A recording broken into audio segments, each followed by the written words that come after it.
देखिए, पिछली क्लास में हमने मैक्सिमम या मिनिमम सेपरेशन निकालने के जो 4 मेथड सीखे, उनमें से 2 मेथड अच्छे थे। एक पहला रिलेटिव वेलोसिटी वाला और दूसरा चौथा वो डायरेक्ट फॉर्मूला वाला। तो अब एक बार उन्हीं को अप्लाई करने के लिए हम एक क्वेश्चन और ले रहे हैं, ताकि आपका एक तरह से पक्के हो जाए कि ये मेथड कैसे अप्लाई करने थे। ये मैंने एक डायग्राम लिया, एक ऑब्जेक्ट है ए और एक ऑब्जेक्ट है बी। फिलहाल ए जा रहा है वेस्ट की तरफ और बी फिलहाल जा रहा है नॉर्थ की तरफ, और इस वक्त इनके बीच का सेपरेशन है 10 किलोमीटर। इस वक्त इनके बीच का सेपरेशन आपको दिया गया है 10 किलोमीटर।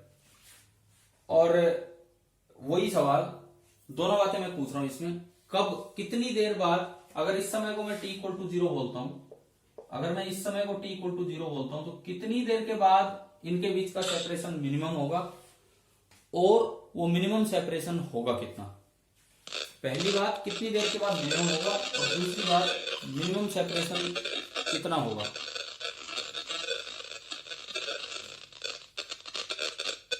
ये कैसी डिस्टर्बेंस है, देखो इधर देखिए, कितनी देर के बाद सेपरेशन मिनिमम होगा, तो आपको दो चीजें निकालनी है। पहली बात, टाइम फॉर मिनिमम सेपरेशन, कि कितनी देर के बाद ये सेपरेशन मिनिमम होगा, और दूसरी बात, वो डी मिनिमम होगा कितना, इनके बीच का सेपरेशन मिनिमम कितना होगा। तो देखो, दोनों मेथड से करते हैं हम, एक मेथड फर्स्ट और एक मेथड फोर्थ, ताकि आपकी एक प्रैक्टिस हो जाए कि भी कैसे ये चीजें यूज करनी होती। सबसे पहली बात तो किसी भी एक को रोक दो। सॉल्यूशन, पहला मेथड, आप किसी भी एक पार्टिकल को रोक दीजिए मेथड फर्स्ट में। लेट 1 बी द ऑब्जर्वर, 1 मतलब ए, ये जो ए मैंने ऊपर लिखा है, let A be the observer. हमने ए को ऑब्जर्वर माना, तो ए को ऑब्जर्वर माना तो इसमें इधर 20 ऐड होगा, इसमें ऐड होगा तो इसमें भी ऐड होगा 20। तब देखो अगला डायग्राम बनाते हैं। ये ओरिजिन, ए को तो आपने रेस्ट पे कर दिया, बी यहां है 10 किलोमीटर दूर, बी यहां पे है 10 किलोमीटर दूर, ए फिलहाल माना है रेस्ट पे। अब देखिए, बी को अगर मैं देखता हूं तो बी में दो वेलोसिटी हैं, एक 20 किलोमीटर पर आवर इधर और एक 20 किलोमीटर पर आवर इधर।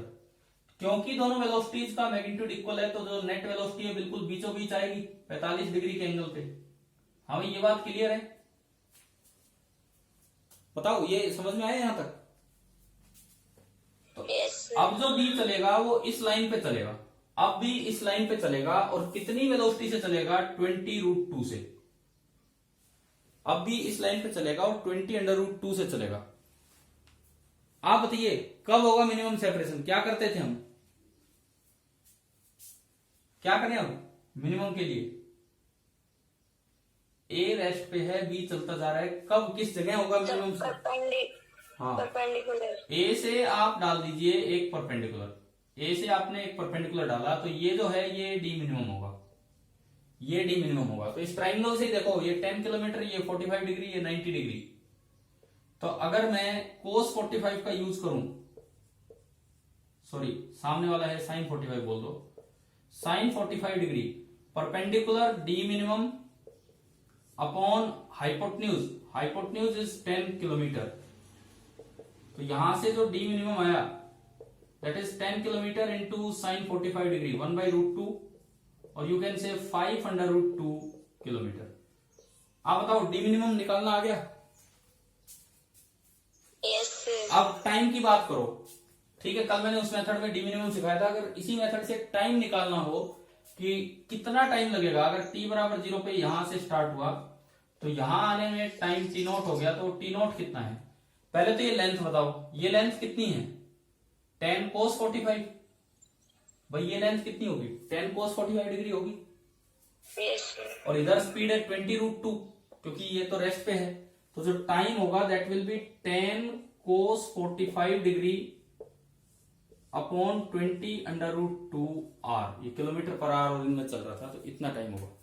cos 45 होता है 1/√2, 1/√2 नीचे जाके 2 और 2 4, तो ये आ गया 10/40, यानी कि 1/4 आर। अगर मिनट में देना हो तो ये आया 15 मिनट। अभी आप बताओ क्या ये वाला मेथड क्लियर है कि नहीं? Yes sir.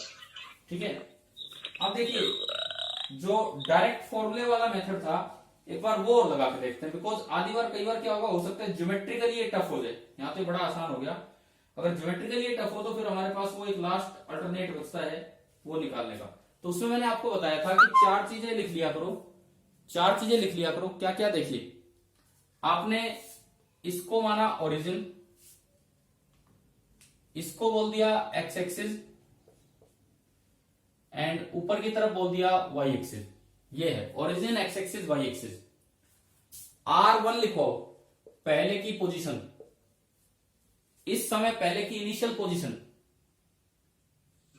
Sir 0 I cap 0 J cap. R1 आपने लिख दिया 0 I cap plus 0 J cap.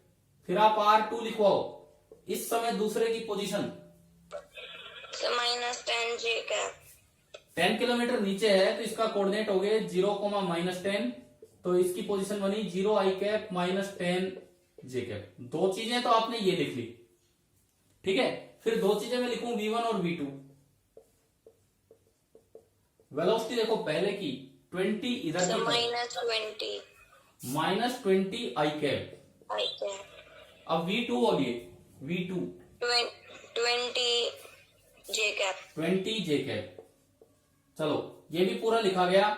ये है -20 आई कैप प्लस 0 जे कैप, और ये है 0 I cap plus 20 J cap. ये आपने 4 चीजें निकाली।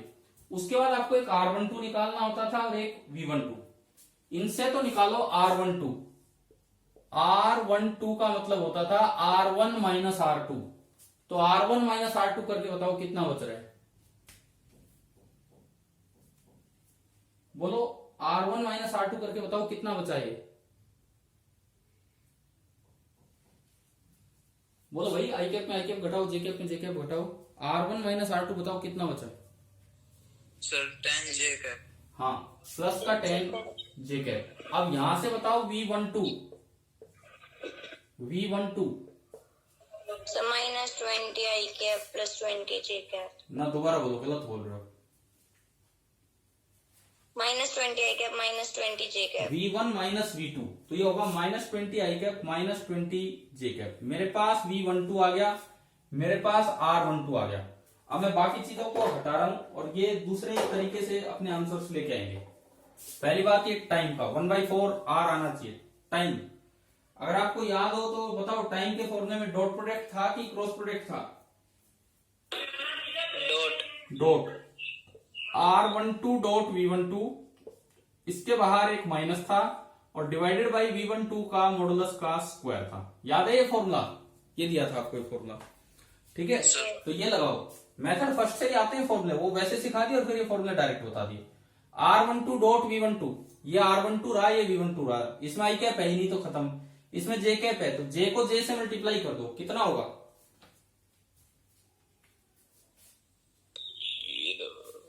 अरे -200 -200 यहां पुट किया और एक माइनस बाहर है तो ऊपर कितना बन गया? सर 200 अपॉन V12 के मॉडुलस का स्क्वायर। यहां से अगर आप देखते हो तो V12 का मॉडुलस आता है 20√2, है ना भाई? आ गया होगा समझ में?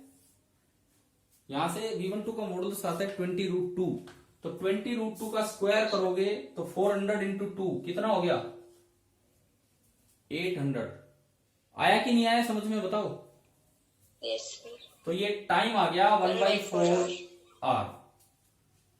क्या यही टाइम अभी निकल के आया था थोड़ी देर पहले हमने किया? Yes sir. ठीक है। अब डी मिनिमम पे चलते हैं। ये जो 5√2 किलोमीटर है इसकी तरफ बढ़े हम। देखिए डी मिनिमम में बताओ, ऊपर डॉट प्रोडक्ट था कि क्रॉस प्रोडक्ट था? डी मिनिमम में आवाज नहीं आ रही सर, फिर से। Cross product. डी मिनिमम में ऊपर क्या था? Cross product. तो mod of R12 cross V12 और अपॉन मॉडुलस ऑफ V12, बस इतना था। पहले आप इसका इससे क्रॉस कर लो, इसका इससे क्रॉस प्रोडक्ट, तो J क्रॉस J तो 0 होगा, J क्रॉस J तो 0 होगा, और J क्रॉस I सर आवाज गई। क्या आवाज किसी को भी नहीं सुनाई दे रही क्या मेरी आवाज? अरे बिल्कुल भी आवाज नहीं आ रही सर। सर आवाज नहीं आ रही। अरे तो मैं क्या करूं अब? आवाज एक भी बच्चे को नहीं आ रही क्या? देखिए इधर कोई बात नहीं, चलने दीजिए इसे। डी मिनिमम ये आपने यहां से सोल्व किया तो 10 जे कैप क्रॉस 20 जे कैप वो तो 0 हो जाएगा, और 10 जे कैप क्रॉस -20 तो उसका मैग्नीट्यूड केवल 200 आना, वो के कैप में चला जाएगा और उसका मैग्नीट्यूड बचेगा ओनली 200, चाहे वो प्लस के कैप हो चाहे माइनस के कैप, अपॉन 20√2। 20√2 ये V12 का मैग्नीट्यूड है। 0 से 0 गया तो ये आया 10/√2, इट मीन्स 500√2 किलोमीटर। अभी बताओ क्या अब तो ये कॉन्सेप्ट ढंग से यूज करना सीख गए होंगे मिनिमम सेपरेशन वाला? Yes sir. ठीक है, तो कल 4 मेथड बताए, उनमें से जो 2 यूजफुल मेथड थे जो आपको यूज करने चाहिए क्वेश्चन में, वो मैंने आज दोबारा से क्वेश्चन में अप्लाई करवा दिए हैं, तो इन चीजों का आप ध्यान रखना। ठीक है, चलिए अब अगले कॉन्सेप्ट पे चलते हैं। क्लियर नहीं आ रही है। मैंने तो फोन भी चेंज कर दिया, अब क्या करूं? नेटवर्क ही नहीं है, फोन से फर्क नहीं पड़ता है। सर यहाँ अलग अलग पेन यूज करते हो, नहीं दिखते, यूट्यूब पे सारे दिखते हैं। अरे YouTube पे रिकॉर्डेड होता है बस, और क्या फर्क पड़ता है YouTube और इस पे। चलो देखो कोई बात नहीं, सुनो अगला कॉन्सेप्ट। अगर मान लो वेरिएबल वेलोसिटी ऑफ अप्रोच हो, अगर मान लीजिए वेरिएबल वेलोसिटी ऑफ अप्रोच हो,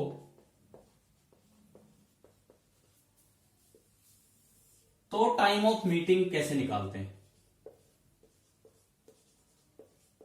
हमने एक फॉर्मूला पढ़ रखा है, कि अगर वेरिएबल की बजाय कांस्टेंट वेलोसिटी ऑफ अप्रोच हो तो टाइम ऑफ मीटिंग का डायरेक्ट फॉर्मूला है। क्या फॉर्मूला पढ़ाया था बताओ? टाइम ऑफ मीटिंग का डायरेक्ट फॉर्मूला है, क्या फॉर्मूला पढ़ाया था? Sir A/2 sin square pi ना, upon n। वो तो ठीक है, वो तो n पार्टिकल का था। इन जनरल फॉर्मूला ये था कि initial separation between 2 particles upon velocity of approach velocity of approach का मैग्नीट्यूड। ठीक है, अब मान लीजिए कहीं पे वो वेरिएबल वेलोसिटी ऑफ अप्रोच हो कि टाइम के साथ उसका मैग्नीट्यूड चेंज हो रहा हो, तो तब तो फॉर्मूला लगेगा नहीं। तो ऐसे किसी केस में आपको किस तरह से जाना चाहिए? तो एक सवाल हम उसी चीज पे ले रहे हैं। देखिए जहां पे वेरिएबल वेलोसिटी ऑफ अप्रोच होगी वहां पे सपोज ये अगेन क्रॉस रोड है, ऐसे ही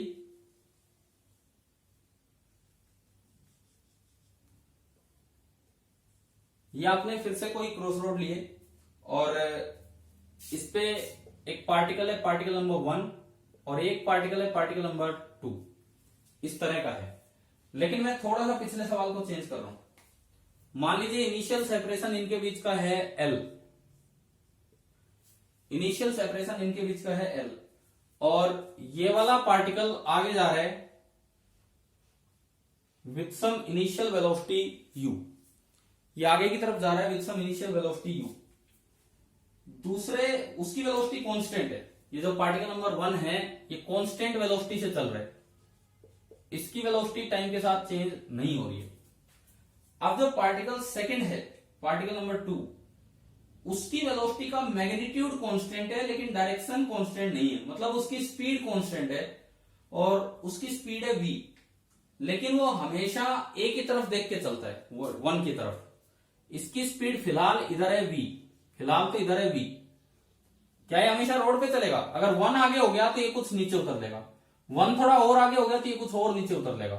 मतलब ये वो वाला उस टाइप का सवाल हो गया जैसे ट्रायंगल में 3 थे तो तीनों नीचे उतर देते थे, यहाँ तीनों नहीं, यहाँ 2 हैं लेकिन दूसरा तो सीधा चल रहा है कांस्टेंट वेलोसिटी के साथ। ये जो u है this is constant velocity and ये जो v है दिस इज कांस्टेंट स्पीड।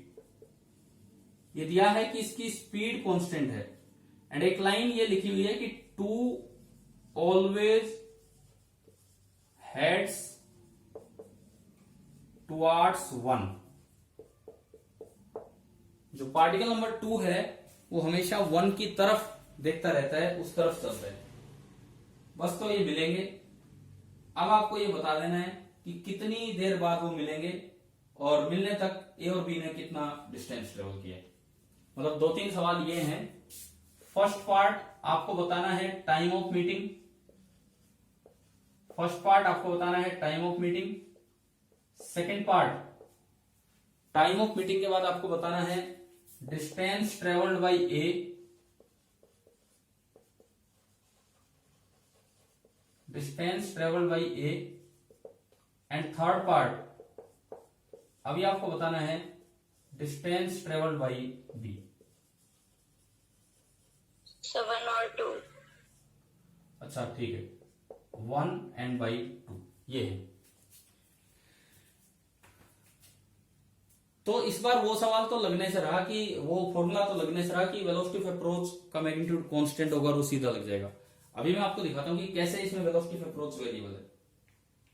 देखो, जब भी किन्हीं दो पार्टिकल्स को मिलवाना हो तरीका उसी तरह जाना होगा। किसी भी समय वेलोसिटी ऑफ अप्रोच लिखो, उनके बीच का सेपरेशन कुछ भी आर वगैरह जो भी होगा वो देखो, एंड देन v बराबर minus D R by d T सिखाया था, जिससे कि वो फॉर्मूला निकल के आया था initial separation upon velocity of approach. वो तो तब आया था जब कांस्टेंट थी वेलोसिटी ऑफ अप्रोच।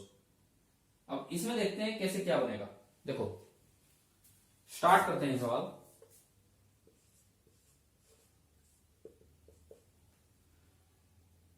सबसे पहली बात, निशांत अभी हो क्या क्लास में? निशांत संगवान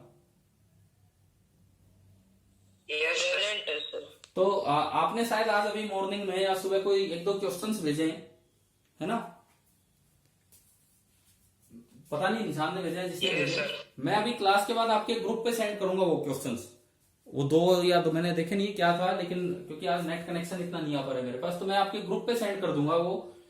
आप लोग वो ट्राई करेंगे, फिर मैं आपको बता दूंगा क्या है क्या नहीं। और शायद इन्होंने विद आंसर भेजे हैं, तो आप लोगों को पता लग जाएगा कि आपके सही हैं कि गलत हैं, किस तरह से हुआ है। चलिए देखिए, अब यहां पे आते हैं हम।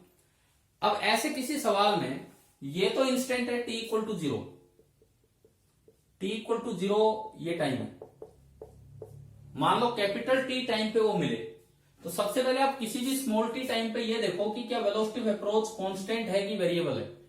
अगर वेलोसिटी ऑफ अप्रोच कांस्टेंट आ गई तब तो टाइम ऑफ मीटिंग बड़ा सीधा होगा। इनिशियल सेपरेशन कितना है दोनों के बीच में? इनिशियल सेपरेशन L अपॉन वो जो अगर कांस्टेंट आ जाती है उससे डिवाइड कर दो। डिस्टेंस निकालना तो कभी भी मुश्किल नहीं होता, क्योंकि स्पीड इसकी भी कांस्टेंट है, स्पीड इसकी भी कांस्टेंट है। जब दोनों की स्पीड कांस्टेंट है तो डिस्टेंस बराबर इसका होगा u इंटू कैपिटल टी, इसका होगा v इंटू कैपिटल टी। मतलब अगर मेरे पास टाइम ऑफ मीटिंग t आ जाए तो इसका आंसर तो ut हो जाना है और इसका आंसर vt हो जाना है। बट बात यह है कि टाइम ऑफ मीटिंग आए, पहले टाइम ऑफ मीटिंग आएगा तब बात बनेगी जाके। ठीक है, अब वो समझते हैं हम कैसे क्या होगा, देखते हैं। उसके लिए मैंने किसी भी टी टाइम पे देखा तो ये धीरे धीरे यूं नीचे उतरता चलेगा, क्योंकि ये हमेशा 1 की तरफ देख के चल रहा है। मान लो किसी समय ये यहां आ चुका है, ये 2 यहां आ चुका है at time T. At time T ये 2 यहां आ चुका है। 2 की वेलोसिटी होगी पाथ के टेंजेंशियल और स्पीड हमेशा v है। तो इस वक्त 1 कहां होगा बताओ?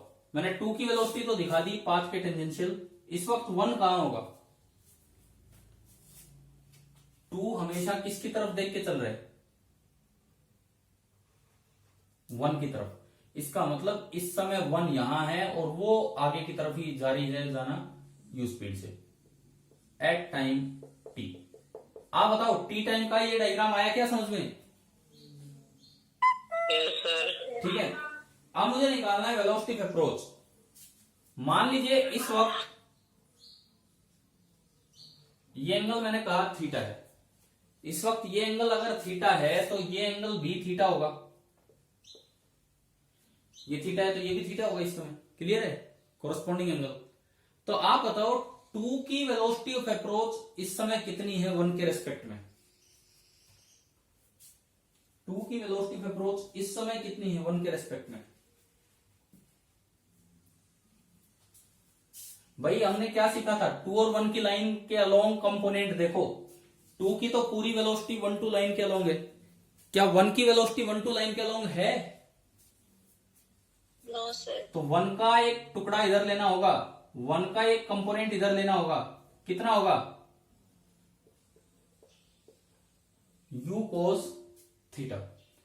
2 का कंपोनेंट करने की जरूरत नहीं है क्योंकि 2 की तो पूरी वेलोसिटी ही उधर है, 2 की तो पूरी वेलोसिटी ही उधर है, 1 का एक कंपोनेंट उधर करना पड़ेगा u cos थीटा। तो अब बताओ ये तेज आ रहा है बिकॉज ये उसको अप्रोच कर रहा है, तो बताओ इस समय देख के बताओ डायग्राम की वेलोसिटी ऑफ अप्रोच कितनी है इस वक्त। Sir u cos theta plus v cos theta. क्या ही बोल दिया, क्या बोल दिया इसमें, देखो ध्यान से देखो आप,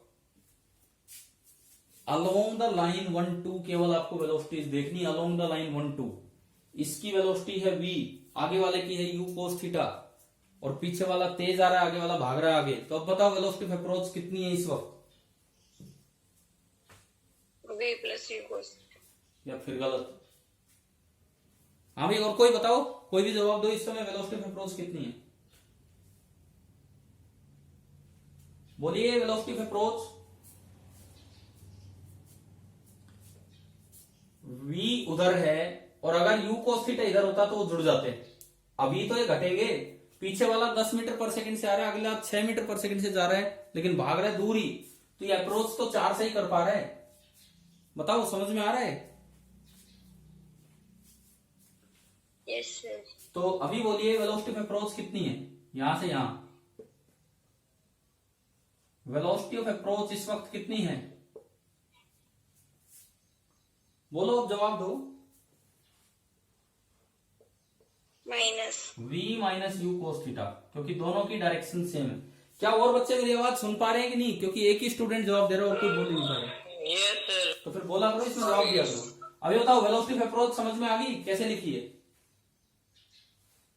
यस सर। ठीक है, और मान लीजिए इस वक्त इनके बीच का सेपरेशन है r, तो अगर ये अप्रोच कर रहे हैं तो ये लगातार कम होगा, तो अगले dt टाइम पे तो सेपरेशन होगा वो r प्लस dr लिखा जाएगा, लेकिन dr नेगेटिव होगा। तो ये तो चीज मैंने आपको उस प्रूफ में बताई थी, वो स्पेशल केस वाले में, कि जो हमारी इक्वेशन बनती है, जो हमारी इक्वेशन बनती है वो बनती है v approach is equal to minus dr by dt। बताओ ये ध्यान है कि नहीं, ये वाली इक्वेशन। ठीक है, अब अगर ये कांस्टेंट होता, अगर ये टाइम के साथ चेंज नहीं हो रहा होता, तो हम डायरेक्ट लिख देते कि टाइम ऑफ मीटिंग होगा initial separation upon velocity of approach, परंतु ये चीज वेरिएबल है। कैसे पता लग रहा है ये वेरिएबल है, इसमें ना तो v वेरिएबल है ना u वेरिएबल है, इसमें क्या वेरिएबल है, टाइम के साथ चेंज हो रहा है। बताओ क्या वेरिएबल है, थीटा। हॉरिजॉन्टल के साथ v का जो एंगल है, हॉरिजॉन्टल के साथ v का जो एंगल है वो टाइम के साथ चेंज हो रहा है। पहले वो एंगल 90 डिग्री है, इनिशियली वो एंगल 90 डिग्री है, और लास्ट में जाते जाते हो सकता है 0 हो जाए। तो ये जो थीटा है, थीटा ये वेरिएबल है, और इसकी वजह से v अप्रोच वेरिएबल हो गया। तो चलो हम आगे बढ़ाते हैं उस काम को। वहां मैंने v अप्रोच की वैल्यू रखी v minus u cos theta, this is equal to minus dr by dt। यहां से माइनस dr आया, v minus u cos theta into dt। आपने दोनों साइड इंटीग्रेशन किया, इंटीग्रल माइनस बाहर dr और integral v minus u cos theta dt। Limit लगाते हैं, t बराबर 0 पे r कितना है, t बराबर 0 पे इनिशियल सेपरेशन कितना है इनके बीच का, सर L। और मान लो किसी भी कैपिटल T टाइम पे R हो गया 0, किसी भी कैपिटल T टाइम पे जो R की वैल्यू है वो है 0। क्या इतना आ गया समझ में यहां तक? Yes sir. ठीक है, इसके बाद देखो, अब मैं थोड़ा इंटीग्रेशन करने की तरफ जाऊं। इंटीग्रल dr होता है r, लिमिट L से 0, इसको अलग अलग ब्रेक कर लो। इंटीग्रल v dt 0 से t minus integral u cos theta dt 0 से t। अब देखो इंटीग्रेशन को आगे बढ़ाते हैं, लिमिट पुट करोगे, पहले r की जगह अपर 0, फिर r की जगह लोअर l, तो 0 माइनस एल माइनस एल। तो बताओ क्या बना ये इंटीग्रेशन, यहाँ पे ये l, ये तो आपका आया l is equal to v constant है, v जो है वो स्पीड तो कांस्टेंट है, तो v बाहर आ जाएगा, और इंटीग्रल dt होगा t, t की वैल्यू पुट करेंगे 0 से t, तो सेकंड टर्म बनेगी v इंटू कैपिटल टी। आ रहा है समझ में? First term L, second term v into capital T, और थर्ड टर्म इसको पढ़ा रहने दो भाई यू कोस थीटा टी। इसमें दिक्कत है, इसमें दिक्कत है क्योंकि थीटा एक अलग वेरिएबल है, थीटा एक अलग वेरिएबल है और ये इंटीग्रेशन टाइम के रेस्पेक्ट में हो रहा है। तो मेरे पास एक इक्वेशन आ गई कि L is equal to v into t minus integral u cos theta d t, और लिमिट है 0 से लेके कैपिटल टी। ये हमारे पास इक्वेशन आई। बताओ यहां तक आया समझ में कि नहीं? Yes sir. अब इसमें दिक्कत क्या है कि वो इंटीग्रेशन टी के रेस्पेक्ट में, यू तो कांस्टेंट है वो दिक्कत नहीं देगा, थीटा वेरिएबल है। या तो ये इंटीग्रेशन थीटा के रेस्पेक्ट में होता तब बात बनती, लेकिन अब तो इंटीग्रेशन टी के रेस्पेक्ट में है, तो प्रॉब्लम ये है। तो थोड़ा मैथ्स नहीं, थोड़ा फिजिक्स लगा के देखो कि ये कहां से हम निकाल के लाएं कि integral u cos theta D की वैल्यू में कैसे लेके आओ। देखो कैसे लेके आना है, सुनिए। आपने v के दो कंपोनेंट किए, आपने v के दो कंपोनेंट किए, ये v कोस थीटा है और ये है v साइन थीटा। एक v कोस थीटा है, एक v साइन थीटा है। इसको v cos theta component x के अलोंग ले जा रहे हैं और v साइन थीटा कंपोनेंट इधर y के अलोंग ले जा रहे हैं। मैं आपको यहां पे एक सिस्टम बनाता हूं एक्स वाई एक्सिस। ये एक तरीका है कि फिजिक्स से कैसे इंटीग्रेशन की वैल्यू निकालें बजाय कि मैथ्स के।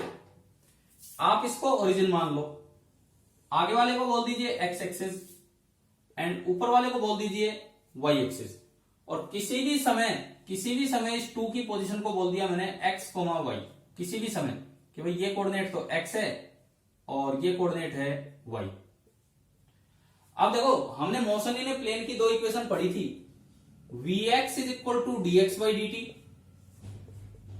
And Vy is equal to dy by dt। बताओ पढ़ा था कि नहीं? Yes sir. ठीक है, तो Vx, इसका Vx कितना है इस समय? कहीं भी v cos थीटा, Vx है v cos थीटा, तो v cos theta is equal to dx by dt। Clear? आपने यहां से दोनों साइड इंटीग्रेशन किया तो dx is equal to v cos theta dt, और अब मैं दोनों साइड इंटीग्रेशन कर रहा हूं, दोनों के दोनों साइड मैंने इंटीग्रेशन किया। x की लिमिट कहां से कहां लगेगी और t की लिमिट कहां से कहां? t की लिमिट तो लगेगी 0 से कैपिटल T जब तक ये मिलेगा। x की लिमिट सुनो कहां तक लगेगी भाई, ये जाके मिलना तो दूसरे पार्टिकल से ही तो है, ये जाके कहीं भी मिलेगा, ये दूसरे पार्टिकल से मिलेगा। t टाइम बाद मिला तो t टाइम में बताओ दूसरा पार्टिकल कहां कितना चल के आ गया होगा? वो कांस्टेंट वेलोसिटी से चल रहा है। t टाइम में जो सेकंड पार्टिकल है वो कितना चला होगा आगे? ये distance u into T. T time में जो सेकंड पार्टिकल, सेकंड नहीं जिसको मैंने 1 नाम दिया, वो 1 पार्टिकल कितना चलेगा? u इंटू टी चलेगा। ठीक है, तो इस पॉइंट के जो कोऑर्डिनेट्स हैं इसके अकॉर्डिंग इस पॉइंट के कोऑर्डिनेट होंगे, x कोऑर्डिनेट तो होगा ut एंड y कोऑर्डिनेट होगा l हाइट है और उतना उधर। तो जो ये जो पॉइंट है इस पॉइंट के कोऑर्डिनेट हुए ut कोमा l। ठीक है, तो जब ये जो पार्टिकल है 2 जब ये यहां से वहां पहुंचा तो बताओ x में कितना चल लिया है? 0 से लेके कितना चला है x में? सर ut तो x की तो लिमिट लगेगी 0 से ut और इधर लिमिट लगेगी 0 से t। इंटीग्रल dx आपने सोल्व किया, x लिमिट 0 से ut, v कांस्टेंट है बाहर आया, इंटीग्रल cos थीटा dt 0 से t। इसमें लिमिट पुट करेंगे तो ut माइनस 0 ut हो गया। तो मेरे पास एक वैल्यू आ गई कि integral cos theta dt, integral cos theta dt 0 से t, वो आपकी वैल्यू होगी ut अपॉन v। आप बताओ ये समझ में आया क्या? फिजिक्स का यूज करके कैसे हमने ये इंटीग्रेशन निकाला। ठीक है, अब ऊपर चलो, वहां देखते हैं। इसमें देखो उस इंटीग्रेशन के अंदर से u तो कांस्टेंट है बाहर आ जाएगा, u तो कांस्टेंट ही है बाहर आ जाएगा, तो l बराबर vt माइनस u तो कांस्टेंट है बाहर आ गया, और ये बचा इंटीग्रल cos थीटा dt 0 से capital T। Integral cos theta dt कितना है? Sir ut by v। तो मैंने यहां पुट किया तो l बराबर vt minus ut by v। अब बताओ क्या यहां से v सोल्व होके आ जाएगा कि नहीं?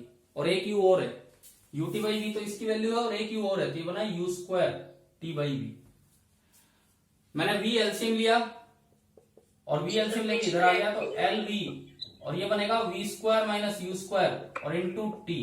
तो यहां से अगर मैं देखूं तो टाइम ऑफ मीटिंग कितना आया, l v upon v square minus u square, यह आपका आया टाइम ऑफ मीटिंग। अभी बताओ क्या समझ में आया कि नहीं मीटिंग टाइम? Yes sir. ठीक है, l v upon v square minus u square, ये आपका है टाइम ऑफ मीटिंग।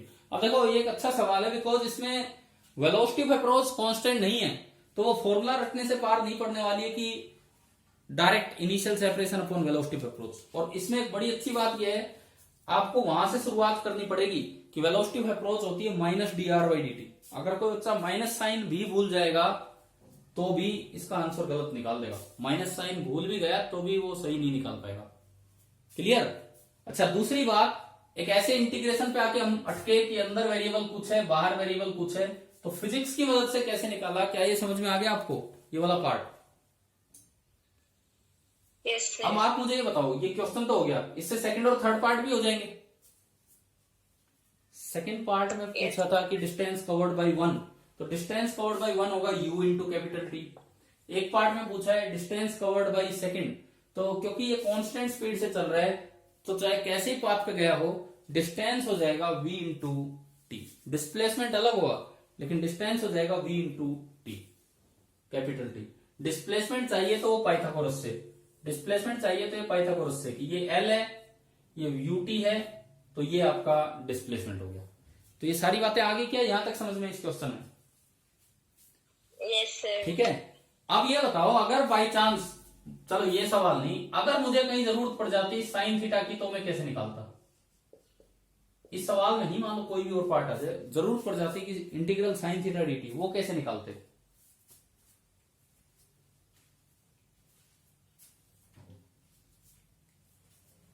देखो कोस थीटा यहां से निकाला, साइन थीटा कौन सी तरफ आ रहा है, एक्स के लॉन्ग वाई के लॉन्ग?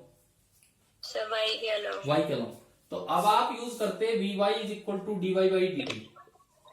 वी वाई की वैल्यू रखते v sine theta is equal to d y by d t. यहां से डी वाई हो जाता v sine theta into d t. Integration करते वाई की लिमिट बताओ कहां से कहां लगती? वाई की लिमिट सर 0 टू वीटी। वीटी कौन सा आ गया, वीटी कहां से आ गया? वीटी तो अलग ही लेंथ है। वाई कोऑर्डिनेट क्या है इसका, इस पॉइंट का? Sir L. एल। तो वाई की लिमिट कहां से कहां लगती? 0 से एल, और इधर हो जाता ये भी तो कांस्टेंट है बाहर है और अंदर ये। तो अगर मुझे जरूरत पड़ती इंटीग्रल साइन थीटा dt की, तो आप देख सकते हैं, यहां कि इंटीग्रल साइन थीटा dt जो होता वो कितना आता, यहां से देखते तो एल बाई वी आ जाता।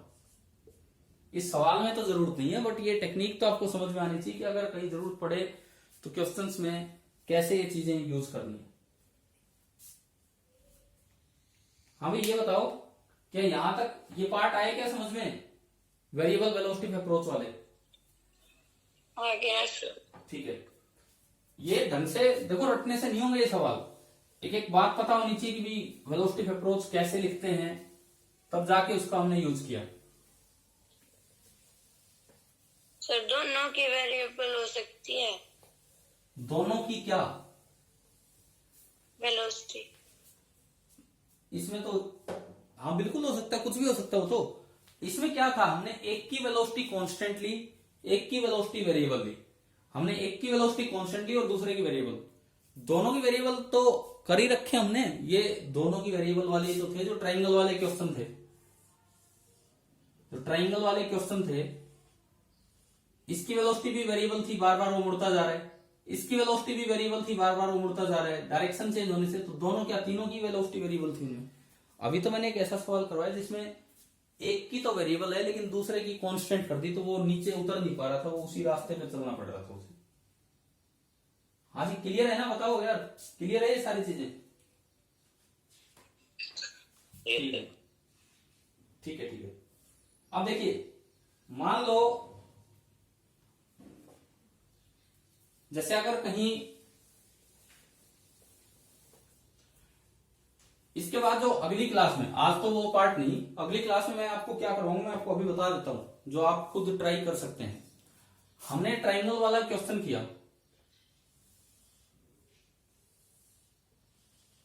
ट्राइंगल वाला क्वेश्चन किया, 1 2 3 पार्टिकल हैं। हम पढ़ चुके कि ये कहां के मिलते हैं, बिल्कुल सेंटर पे। कितनी देर बाद मिलते हैं वो भी हमने निकाला, 2d/3b। अरे आपका रिजल्ट आ चुका है कि नहीं आया अभी तक ग्रुप पे कोई? No sir. अच्छा, चलो कोई नहीं, आता ही होगा। तो उसमें वो क्वेश्चन भी आया था 2d/3b वाला। अब फैक्ट तो ये है कि वो ऐसे जाके नहीं मिलते, मैंने उस दिन भी आपको बताया होगा। फैक्ट तो ये है कि वो ऐसे जाके नहीं मिलते, असल में वो यूं चक्कर काटता है। कोई भी एक पार्टिकल होगा, यूं चक्कर काटेगा, उसका सर्कल छोटा होता चलेगा एंड यूं जाके मिल जाएगा। ऐसा ही दूसरे के साथ होगा, ऐसा ही तीसरे के साथ होगा, और यूं उनके सर्कल छोटे होते चलेंगे। तो अगली क्लास में थोड़ा इसकी डिटेल लेंगे कि जैसे एक चक्कर हो गया तो कितने डिस्टेंस कवर कर चुका है या कितना टाइम हो चुका है, क्योंकि फुल टाइम तो हम निकाल चुके हैं 2d/3v।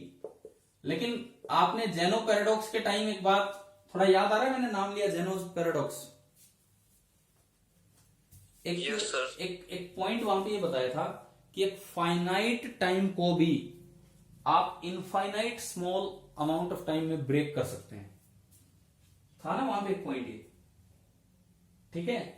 मतलब एक फाइनाइट टाइम को भी आप infinite small amount of time में ब्रेक कर सकते हैं। इसका मतलब ये था कि अगर आप यूं देखोगे, एक चक्कर, दो चक्कर, तीन चक्कर, कोई पूछे कितने चक्कर होंगे तो इनफाइनाइट राउंड होंगे, लेकिन उनमें फाइनाइट टाइम लगता रहेगा, और हर बार जो अगला टाइम है वो पहले से कम लगेगा।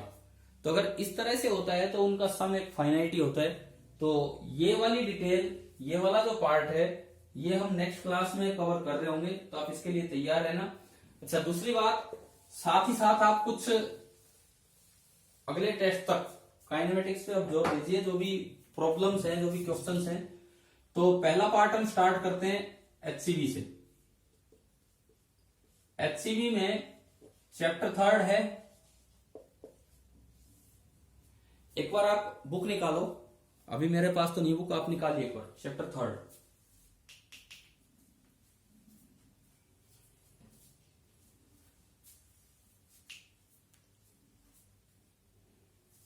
हाँ भाई, निकाल दिए बुक?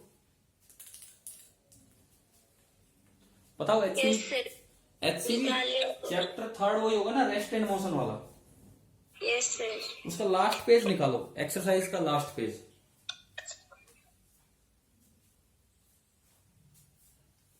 एक्सरसाइज का लास्ट पेज निकाल लिया सर। उस पे कितने क्वेश्चन नंबर ऊपर क्या है, कहां से शुरुआत हो रही है? लास्ट तो शायद 52 हो। सो 46 to 52 है। 46 to 52। इनमें mainly relative motion type problem है, जिसमें से एक दो सवाल शायद एक बच्चे ने पूछे भी थे, एक दिन मैंने आपको डिस्कस भी करवा दिए थे, ठीक है। तो आज अभी थोड़ी देर बाद आप एटलीस्ट इतना काम करके रखें कि ये जो 46 से 52 है, ये एक एक क्वेश्चन आप लोग ट्राई करें, एक एक क्वेश्चन। इनमें मुझे अभी क्वेश्चन नंबर ध्यान नहीं है क्योंकि बुक में इधर लाना भूल गया था। इनमें एक दो सवाल तो इतने अच्छे जिनमें साइन रूल कोसाइन रूल का यूज करेंगे तो जल्दी सोल्व होगा क्वेश्चन। एरोप्लेन वाला एक क्वेश्चन है, मुझे ध्यान नहीं एग्जैक्ट क्या था कि उसे कहीं यहाँ पहुंचना है, वो इधर चल पड़ता है, उसमें कोई रिवर विंड की वेलोसिटी, 49 है। मतलब कुछ ऐसा है कि एरोप्लेन इधर जाना है, उसमें कुछ विंड वेलोसिटी ऐड होगी और उससे फिर ये वहां पहुंचेगा। तो इस तरह के पार्ट ये आपको अभी आप ना 46 to 52 ट्राई करके रखें। जो डाउट हो मेरे पास व्हाट्सअप करें कि कितना हुआ है कितना नहीं हुआ है। मैं आपको देखो लिमिटेड पार्ट्स में इसलिए दे रहा हूं, मैं पूरा एक चैप्टर दूंगा होमवर्क में तो आप कुछ नहीं कर पाओगे, यूं ही हो जाता है बस कर लेंगे। आपका अभी के लिए मतलब आज शाम तक के लिए मैंने ये काम दिया है 46 to 52 7 क्वेश्चंस हैं, only 7 questions on relative motion.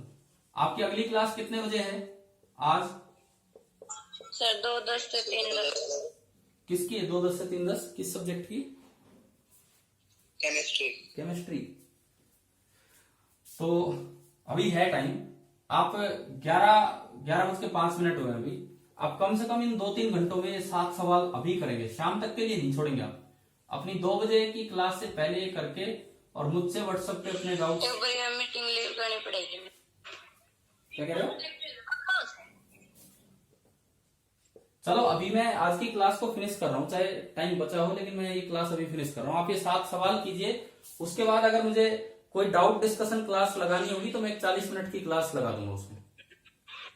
ठीक है, ओके, थैंक यू।